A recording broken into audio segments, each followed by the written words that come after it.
Hello everybody, today we are going to test out the Park application, the next iteration. Now users can make accounts and take assessments.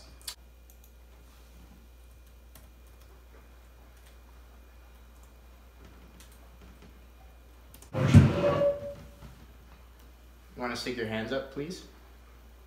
Higher. I think right about...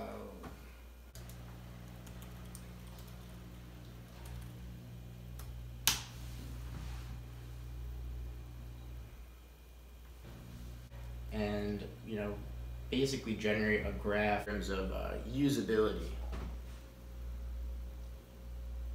Well, if we had some situations developing that would be caused by Parkinson's, it might be good to allow you to see what's happening or what could happen.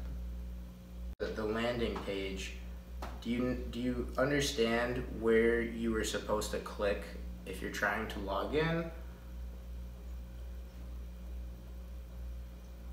I think that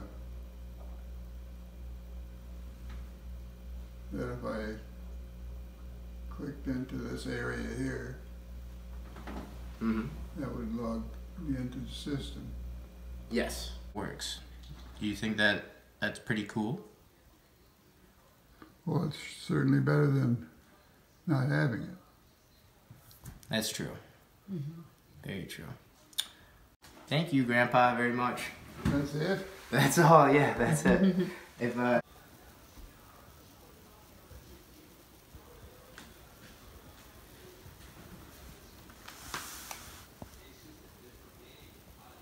usability of the application as it is now.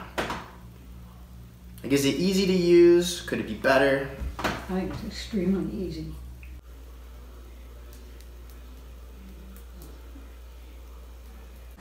Today we have with us Lauren, and she is going to test out the Park application.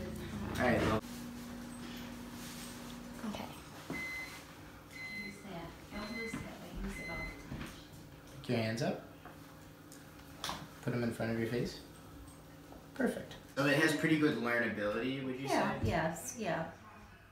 So how easy was it to use? Did it make sense in terms of how to register and log in? Yeah, it was fine. Congratulations, you've successfully registered. Cool. Now, would you like to log in?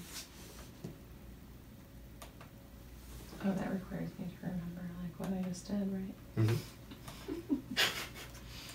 Oh, it's so smart. It kept it for me.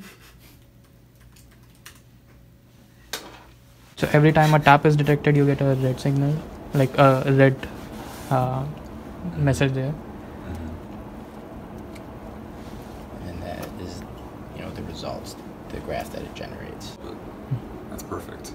No, because that's actually something I'm thinking of now, is not just having this at home, but also having the clinician pulling this tool up in the clinic as kind of maybe like an intermediary step between a fully home system and a fully clinic system, is you could have the clinicians having this open on a webcam and a computer like this one, and you're just kind of like giving an objective score. You see how this is applicable, and like we're gonna be able to do so much. Like honestly, it's like my expectations were high, but this blew through my expectations. Really? Yeah. Seriously? That's awesome. Hell yeah! Oh my gosh! No, this is gonna be so cool. And because what I would love to see is for you able to have a patient be able to fill out the tool and have that tool be able to present those results immediately. Because that's the number one problem we have with studies, is that they help this patient and they get the patient some kind of compensation, whether it be technology or free care, or the money that we give them. But the thing that they really want is they want to know. They want more knowledge, and this is what's giving them that, unlocking that for them for the first time. Yeah, it's like... More importantly, having the account set up so you can actually have a tracker to be able to look at the tracking over time is amazing. So yeah, no, definitely on the right track. I can definitely see, you're on the up curve. There's a lot of work ahead of you, but this is gonna be awesome. Yep. Do you think you can eyeball these graphs and make the same judgment as you would have done by looking at the video? That's not a question for me. That's a question for Jamie. Okay. Yeah. Yeah, I'm pretty much, I just man the technology. I don't actually do Okay. the assessment of Okay, the cool. symptoms. But yeah, but I can definitely, from conversations that I've been a part of, that definitely looks huge because, you know, I actually sat, when I was at the Huntington study group, I sat in the, was essentially like the training session for all of the clinicians, like movement disorder specialists that conduct these UHDRS, UPDRS, like movement disorder rating scales. And it was crazy that they showed, I actually took pictures, they showed a video of like a patient, you know, doing particular activities like finger taps or the walking test or anything like that. And then they had all of the, and there was like 80 clinicians sitting in this room.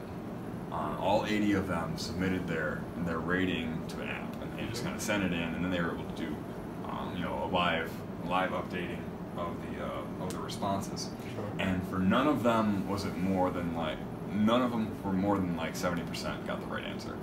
And there were some where like, you know, very, very few of the clinicians actually got the right answer. And these were like the top clinicians from all over the world, like all sitting in one room together doing this. Wow. So that's the problem that Yeah. we're up against. And this solves it immediately. And it's less time too. It's less time because you could just have them do that and then the clinician could be off like taking care of something else. Like they would, because like it's so repetitive. It's so repetitive, and like, you know, James is brilliant, Chris Proley is brilliant. They're brilliant doctors. They're doing the same thing over and over again. Like there's no reason that the repeatable task needs to be done for someone like at their, you know, station. Definitely, they can put their brains to doing just so much other great things. Yeah. You know, because they don't. Like that? Right on the patient, right on the text itself, like the words.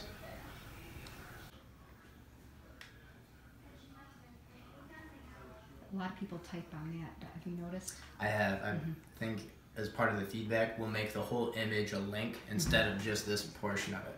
I gotta get you some motion.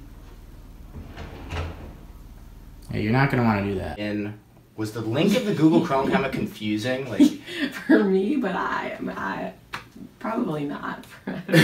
It was a little too big, I think. it seemed Like, like I think that's what that you should should- click without Right, reading I think it. that should be like less the focus. Because I was like, I'll just click here. Yeah, it's like it kind of was like, hey, click on this thing. Yeah, I you guess know? if in general, one sample is not going to be like that useful. Like you would doing this like before and after medication to see if there like those things would be useful, but like seeing 1 8-second whatever.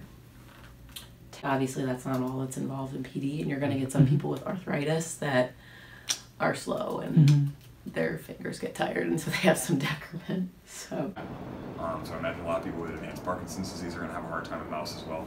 So maybe making it navigable by using only the like minimal mouse and, you know, being able to use the keys Yep. would be awesome.